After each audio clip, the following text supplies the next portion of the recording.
Hi, my name is Beth Stevens. I'm an HHMI investigator at Boston Children's Hospital and the Broad Institute. And our research is focused on understanding how the immune system helps sculpt developing neural circuits. And in particular, we've been focusing on this resident immune cell called microglia that I'm going to tell you about today. So I think it's become increasingly clear that a large number of molecules traditionally associated with the adaptive and the innate immune system are actually expressed normally in the healthy brain, especially during development when the brain is wiring up. So neurons and glial cells make a lot of these molecules, and more that we look, the more we realize that we've learned a lot from how these molecules function by going back and learning what they do in the immune system. I'm going to give you a couple examples of that today. So fundamentally, one of the questions that my lab has been focused in on is how it is that specific synapses, the connections between neurons, are eliminated both in health and disease. Now, during development, synapse elimination or synaptic pruning is a normal developmental process in which excess synapses or excess connections are permanently pruned away while others get strengthened and maintained. Now, this is illustrated here in a series of images, Golgi stains from the human cortex, that just shows that there's a process in which synapses are there's an exuberant synaptic connectivity. In this case, at 6 years old in the cortex. But by 14 years old in the cortex, you can see sort of a decrease in the connectivity. This is what we would call pruning. Now, this is not an all or nothing process. This happens in different critical periods at different times. Areas like the prefrontal cortex that are involved in executive function and working memory, they actually continue to prune pretty late into late adolescence, early adulthood. But areas like the visual system and sensory systems tend to prune or remodel relatively early. So this is a key process that's necessary for precise brain wiring. And defects in this process of pruning are thought to underlie neurodevelopmental and neuropsychiatric disorders, including schizophrenia and autism.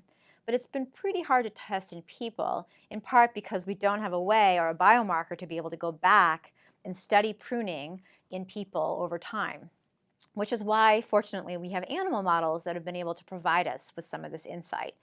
In addition to the neurodevelopmental and neuropsychiatric disorders, it's becoming increasingly clear that synaptic loss and dysfunction is a hallmark of, unfortunately, normal aging, but also of many CNS neurodegenerative diseases, including Alzheimer's disease. So while each of these diseases listed here are quite different with respect to the age of onset and the clinical symptoms, even the circuits that they affect, could it be that there could be some common mechanisms or common pathways that converge to drive this synaptic vulnerability? And this is the question that we've been really interested in the lab, which is why we think or hypothesize that understanding how synapses are normally pruned during development could provide new insight. Now, as I mentioned, synaptic elimination is a normal developmental process. It's been studied by many investigators over the years in many different circuits. This is just an oversimplification of what I mean when I say pruning. This is a typical postsynaptic neuron, initially innervated by lots of inputs or axons that are relatively weak starting out. And then through this process called pruning, you can see some of these inputs, the blue ones, get pruned away, while the red ones get strengthened and maintained. This idea of use it or lose it, this is coined by Carl Schatz, and we know that this process is regulated by neuronal activity, meaning the axons or the inputs that are able to drive the postsynaptic cell more effectively tend to win the competition at the expense of its less active nearby neighbor, in this case the blue one. So we know it's activity dependent. Much of the work in the field has largely focused until recently on neuronal signals that regulate this process, and there's a large number of those mechanisms that I'm not going to talk about today. But more and more evidence over the last decade or so are starting to implicate glia, the non-neuronal cells of the brain, including microglial cells, and also astrocytes, which I'm not going to focus on today. These are cells that are also critically important in synapse development and function. But today I'm going to focus on microglia. And what you can appreciate from this cartoon is how dynamic these cells are in the brain. So microglia make up about 7 to 10% of the cells in our brain. And unlike other glia and other brain cells, they're the only cell not born in our brains. And so fate mapping studies by Miriam Murad's lab a number of years ago showed that microglia actually derive from from yolk sac progenitors, myeloid cells, that enter the brain quite early in development, and that these cells actually become what we now know as microglia when they're exposed to brain signals. And when you can look into the brain and image them, which is what we've been doing and the field has been doing, you can start to really appreciate how dynamic these cells are and how much they're really interacting with synapses. So thanks to some tools that were developed by Stefan Young's lab initially that can use genetic engineering to label or to label microglia with a GFP. This is a fractalkine receptor GFP mouse crossed to a TD tomato mouse that's enabled you to label the neurons in red. This is a 2-photon imaging experiment by Janelle Wallace in our lab. And Janelle's actually, as you can see here, these microglia processes are dynamically associating with these synapses.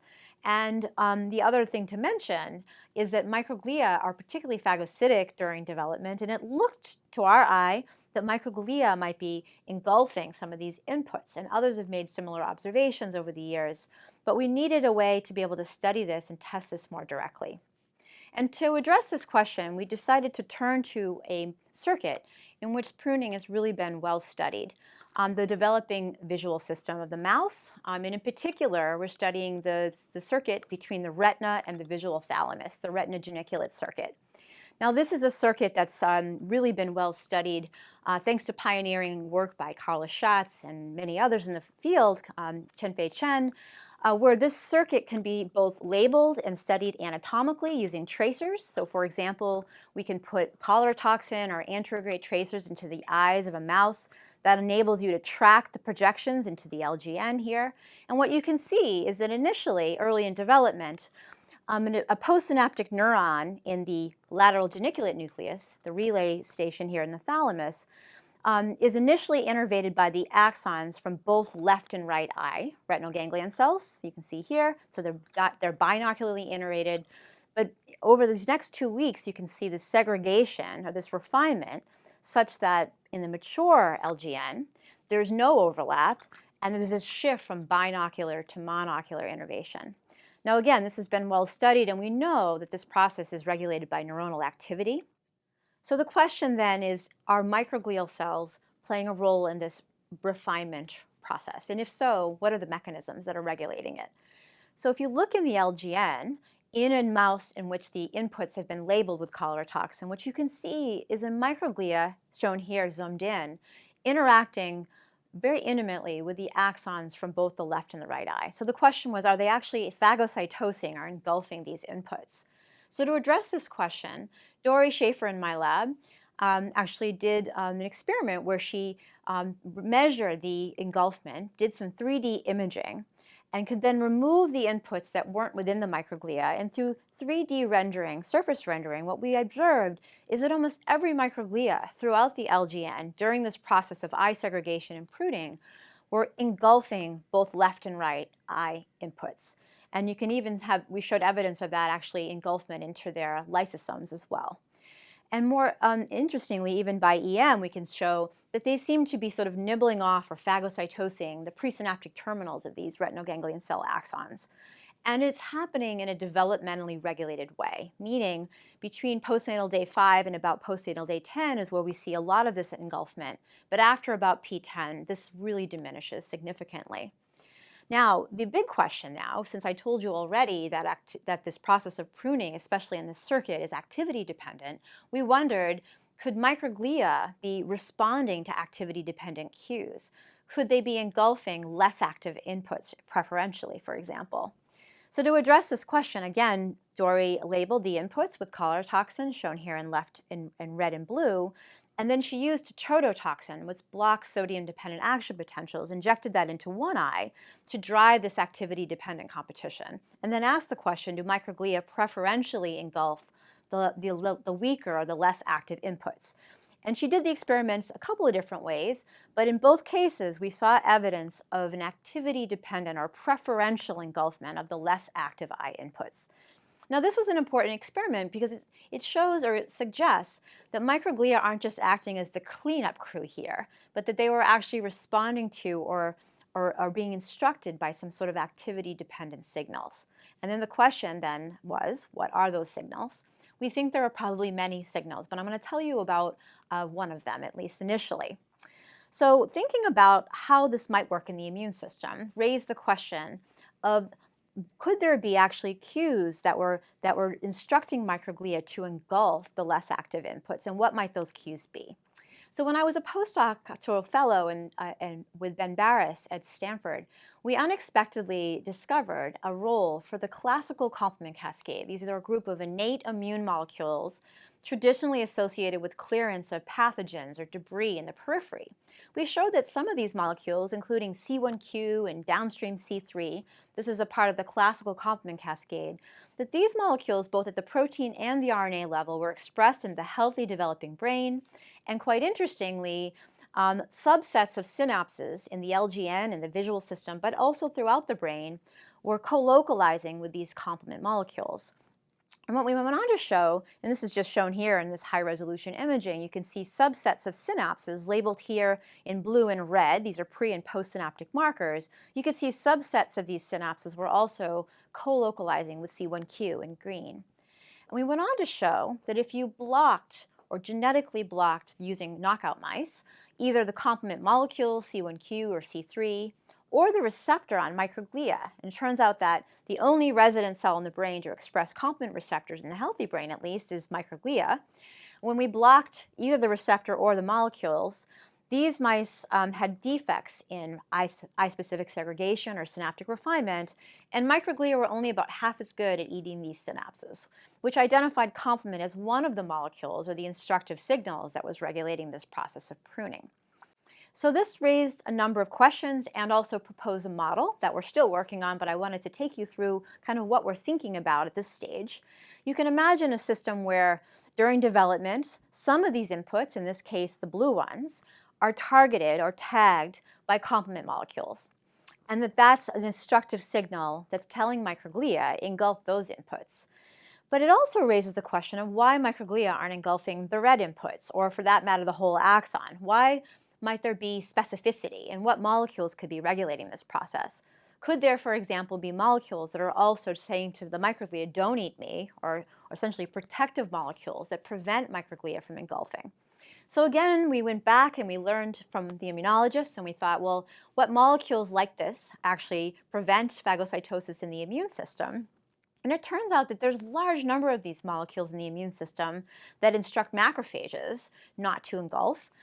These are both complement inhibitors. There's a whole group of these molecules that regulate the classical complement cascade at different levels. But there's also a group of molecules, not so creatively, called don't eat me signals in the immune system. And so Emily Lehrman, a graduate student in my lab, decided to ask, well, are some of these molecules, especially the don't eat me signals, actually expressed in the developing healthy brain? And could they actually be some of the signals that are working in concert with complement to regulate pruning? So in the immune system, as I mentioned, a healthy cell, or a self cell, has a large number of these don't eat me signals that label their surfaces, and essentially they act as stop signals for circulating macrophages, which express receptors that recognize these don't eat me signals. Essentially they're stop signals, or sort of protective molecules that even if complement was all over the cell, it would prevent phagocytosis. In the context of disease or apoptosis, it turns out a lot of these don't eat me signals become downregulated, and then molecules like complement then can enable the engulfment of those either apoptotic or non-self cells.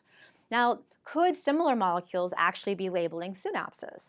And so Emily in particular focused on a molecule called CD47, which is a well-studied don't eat me signal in the immune system. And one of the reasons why she did that is because it turns out that CD47 was highly expressed, or is highly expressed, in retinal ganglion cells, but in many neurons throughout normal healthy development and into adulthood. And microglia express a receptor called SIRP-alpha at high levels, especially again during these developmental pruning periods. So just as an example, I just wanted to sort of give you a sense of some of this work still ongoing. When we looked at mice that lacked either CD47 or the receptor SIRP-alpha, these microglia were over pruning. In other words, they were engulfing too many synapses, or the wrong number of synapses. And so loss of function of either the molecule CD47 or the receptor on microglia led to increased engulfment of microglia in the same system I just told you about, the LGN. And these mice also had enhanced pruning excess, fewer numbers of synapses, and we actually think they also have some behavioral defects as well. So we have much to do to try to understand mechanism, but this is just another example of molecule in this don't eat me signal family that we think might be acting in concert with complement to give specificity to this circuit. So if you look at this story put together, you can imagine during this activity-dependent remodeling process, the working model is that microglia have a lot of these receptors, and because they're dynamically surveying the environment, they can essentially read out the combination of cues on those inputs or synapses. So synapses that have complement but lack the don't eat me signals might be preferentially eliminated. And work now in the lab is designing tools and new model systems to be able to interrogate this and even be able to watch these molecules interacting in real time during this process of activity-dependent pruning. This also begs the question, what is complement binding to at synapses? These are secreted molecules, but yet we're seeing some sort of specificity in terms of some synapses that are labeled with complement and others that are not. What are the receptors or binding proteins that might recruit complement to those synapses but not others? And again, how does activity regulate this process of complement binding or complement expression in the brain? What are some of the upstream signals in neurons that's leading to this process? And could the same mechanisms that I just told you about today, could they become dysregulated in development or in the adult brain? And could this lead to pathological synapse loss, which again is a hallmark of a lot of these disorders that I mentioned earlier? And so this sort of suggests a model that maybe some of the same molecules and mechanisms, especially relating to the immune system, that are normally helping to prune synapses during normal development could become dysregulated, either through genetic or environmental perturbations that could then lead to aberrant or pathological synapse loss. Now, this is a hypothesis, but work over the last many years by my lab and now many other labs have provided some evidence to support this, at least in animal models, in Alzheimer's disease, glaucoma, frontotemporal dementia models, and others. Now, I'm going to tell you now in the second part of my talk about some work to support this hypothesis in Alzheimer's disease. And there's a number of reasons why we decided to focus on Alzheimer's disease first. One is because the fact that there's already evidence from humans and in animal models that synapse loss does happen, and it's a relatively early event. In fact, it's predicted that synaptic dysfunction and synapse loss is happening in the preclinical phase of Alzheimer's disease. And there's evidence to suggest this is also happening in various models of Alzheimer's disease as well. So synapse loss is also the strongest correlate of cognitive decline in Alzheimer's disease. Yet we still don't have a lot of work in the field or evidence that really points to specific mechanisms that drive this synaptic vulnerability. So understanding that mechanism, I think, is going to be critically important. And we wondered, could some of the same pathways we've been studying during development be playing a role in this early synapse loss? The other thing to support a potential role for complement, if you look in the literature, it's long known that complement is upregulated in Alzheimer's in humans and in animal models. In fact, you can see from these studies, complement not only becomes upregulated, but it also co-localizes with amyloid plaques in these brains. So that's been well known, but it's always been thought to be sort of late stages and maybe secondary to neuroinflammation and disease and damage. And we also know, of course, that microglia play critical roles in Alzheimer's disease. They are not only important in neuroinflammatory events, but they're also important in phagocytosing or clearing those amyloid plaques. So the question is, putting all this together, could microglia be actually mediating some of this synapse loss through some of these mechanisms, including the complement cascade? Now, it's well known that microglia dramatically alter both their morphology and function in the context of diseases like AD. They go from this really beautifully ramified microglia that I told you about in the first part of my talk, and they become quite different and quote-unquote activated. They increase a lot of phagocytic receptors. They become more lysosomal. There's more lysosomal activity. But the problem with this sort of shift in morphology is it really doesn't tell us when these cells changed, or at least by morphology and these handful of markers, whether they're actually contributing to the detrimental or specific functions in Alzheimer's disease. Now, it's been thought for the most part until recently that microglia dysfunction was sort of a secondary event, but merging genetic studies, especially in late onset Alzheimer's disease, more and more are implicating microglia and myeloid cells as being key drivers in Alzheimer's disease, at least late onset Alzheimer's disease. In fact, almost half of the late onset AD risk genes, which are over here, a lot of these are common variants, actually expressed in or enriched in myeloid cells. And even ApoE, which we know is a critical risk factor in Alzheimer's disease, is indeed upregulated and expressed in microglia, both in human AD brains as well as mouse models. So putting all this together, this has sort of changed the way we've been thinking about microglia in the context of Alzheimer's disease. And so the big question that we've also been focused on is, do microglia contribute to synaptic and cognitive impairment in Alzheimer's? And if so, how? What are the mechanisms? So going back to what I told you about in the first part, we specifically asked, could microglia in the complement cascade be contributing to this early synapse loss? And this is actually important because, at least in animal models, unlike humans, you can kind of rewind the clock to the beginning before this pathology, and you can ask, when do these things start to change? And there are certain parts of the brain, including the hippocampus, that are vulnerable, and they're vulnerable to early synapse loss. So putting this together, my postdoctoral fellow at the time, now a PI in her own lab at UCL, So-Yeon Hong, in collaboration with Dennis Selko and Cynthia Lemire, we set out to ask the following question: is early synapse loss mediated by microglia aberrant reactivation of this microglia pruning? And so using established genetic Alzheimer's mouse models, we set out to test this question. And the first thing that So-Yeon did is she looked in the brains of these Alzheimer's mice, asked, how soon does synapse loss happen, establish that window. And she showed, using both anatomical and immunohistochemical approaches in high-resolution imaging, by staining these mouse brains that are Alzheimer's versus control with antibodies for pre- and postsynaptic markers in red and green, you can actually quantify the number of synapses this way. And doing so, she found that there's quite an early loss of synapses that happened prior to amyloid deposition in these amyloid or Alzheimer's mouse models. And moreover, when she looked at the hippocampus and the frontal cortex of these mice, there was a significant increase in the expression and localization of complement proteins, including C1q, which you can hopefully see here, that if you zoom in on the hippocampus, there's an increased expression and localization of C1q, shown here in green. And interestingly, and this was happening at least early stages in vulnerable brain regions like the hippocampus, where we didn't really see this in the cerebellum or the striatum, for example. And this is just quantified here. So this is interesting because it's showing an early increase in complement expression and localization to vulnerable brain regions in 2 different amyloid mouse models.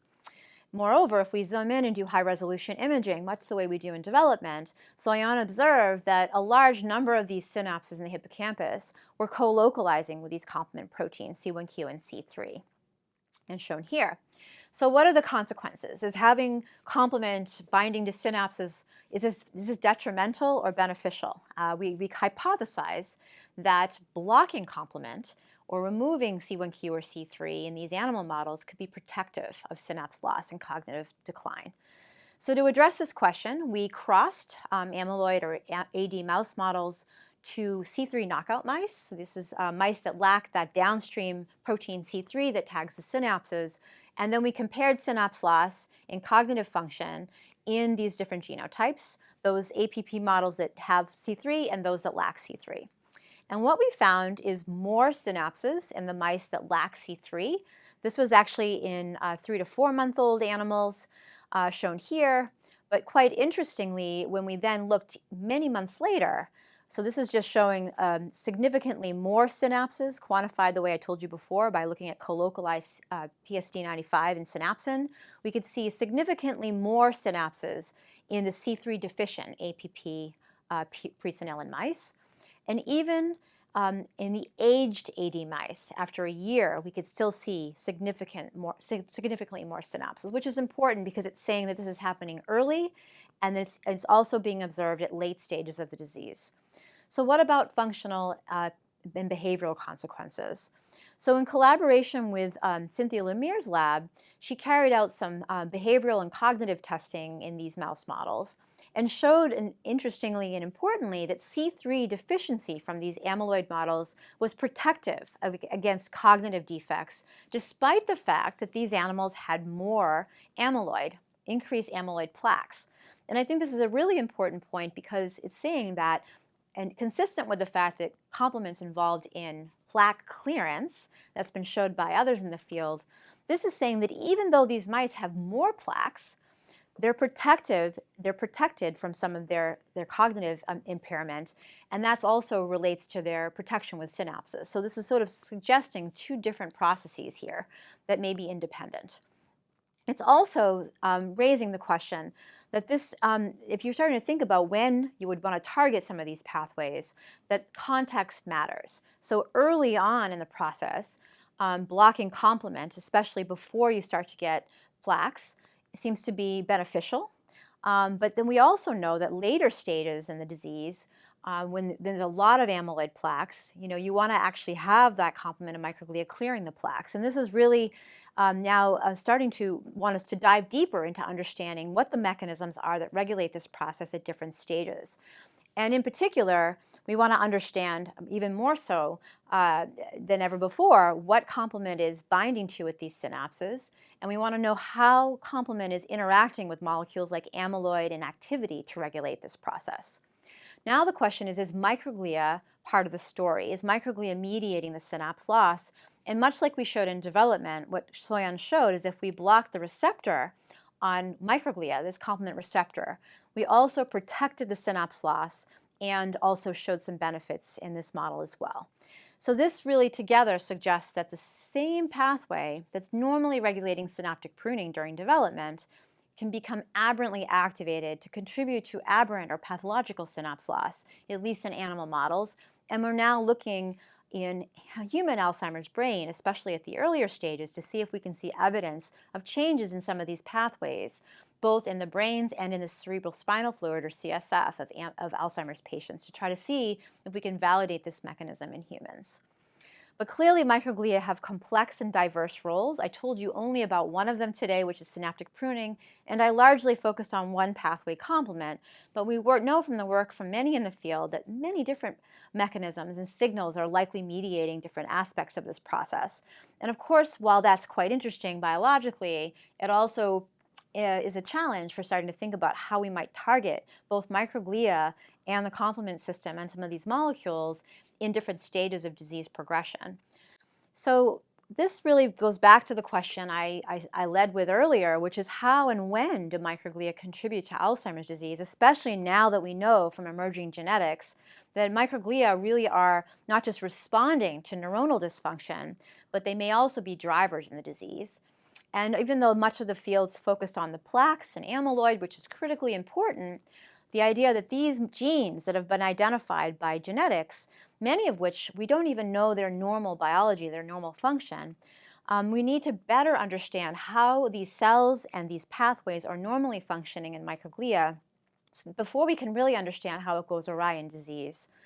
And again, this is really brings back the fact that it's not as simple as it seems, because microglia actually have many and diverse roles, both in normal health, normal development, and in disease. And more evidence is suggesting that they exist in different states throughout the lifespan of a mouse. I just told you about one function, pruning, but microglia also play roles in synaptic plasticity. They're critically important in synapse function, but also other functions in the brain. And we also know that when there's a challenge, whether that's a local challenge or a larger, more large-scale genetic challenge, microglia can change state. They can go from this homeostatic surveying microglia that I just told you about in the first part of my talk, and they can shift into this pathological state.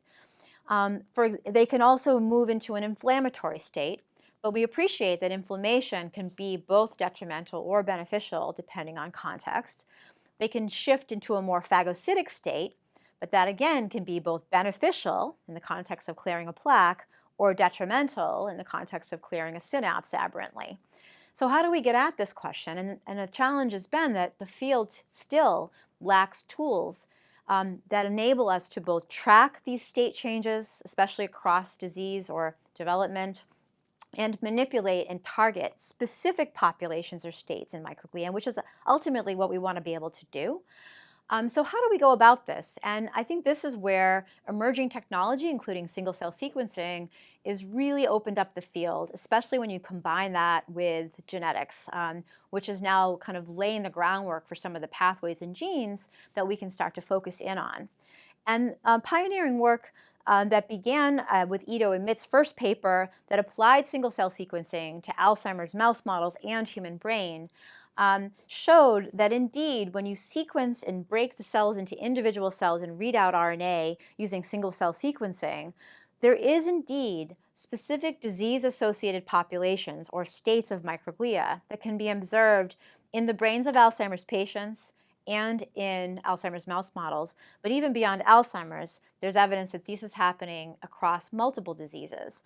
And so this is indicating and identifying markers or signatures that denote disease-associated states in microglia. So the question now is, how do we understand what these states are doing? One of these disease-associated states, based on the markers that came out of the single cell, could be used to spatially map these populations, identify where in the brain they exist.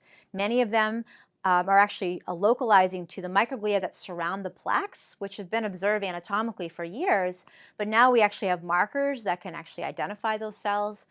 And of course, this also opens up a lot of critical questions in the field, which is how dynamic are these states? Are they reversible, for example? Once a microglia shifts into this disease-associated state, do they have the ability to shift back? How plastic are they?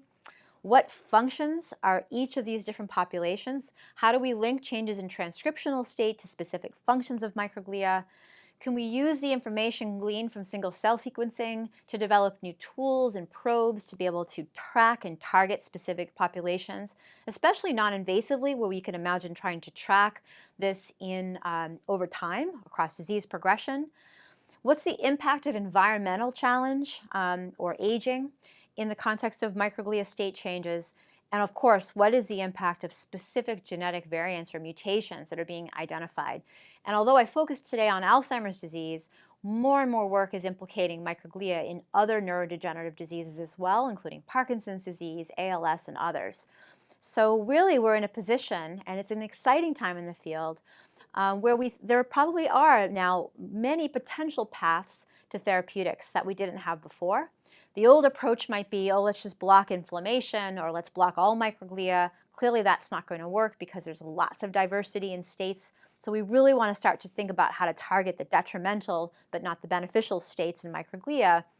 And the idea that you can use some of the single-cell sequencing that are identifying these markers, we could use to then target and then manipulate just these populations and then hopefully be able to shift them back into a more beneficial state. So there's much to do in the field, and I wanted to just end with the fact that we also have really lacked biomarkers for microglia. And in particular, I think it would be a real game changer if we had ways to be able to non-invasively track microglia changes in the brain across disease progression.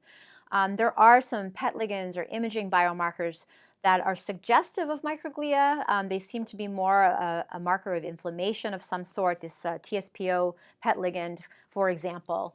But it's not specific enough for microglia. So perhaps some of the molecules and markers that we're identifying in the single-cell data might identify new markers that we could use to develop new PET ligands.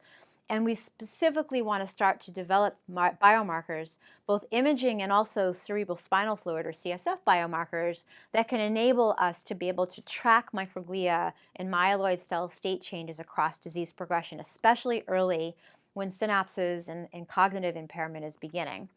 So that's an example of how understanding really basic functions of microglia that for us began in development is providing new insight into synaptic vulnerability in the context of disease, and how then using unbiased and other new technologies and tools could then enable us to try to better understand and validate these mechanisms across multiple species, including human. So I'd like to end by thanking all of the amazing collaborators and lab members, both past and present, some key collaborators, generous funding, and I want to end with my human microglia in my lab that have really made a lot of the work I told you about possible. So thanks very much.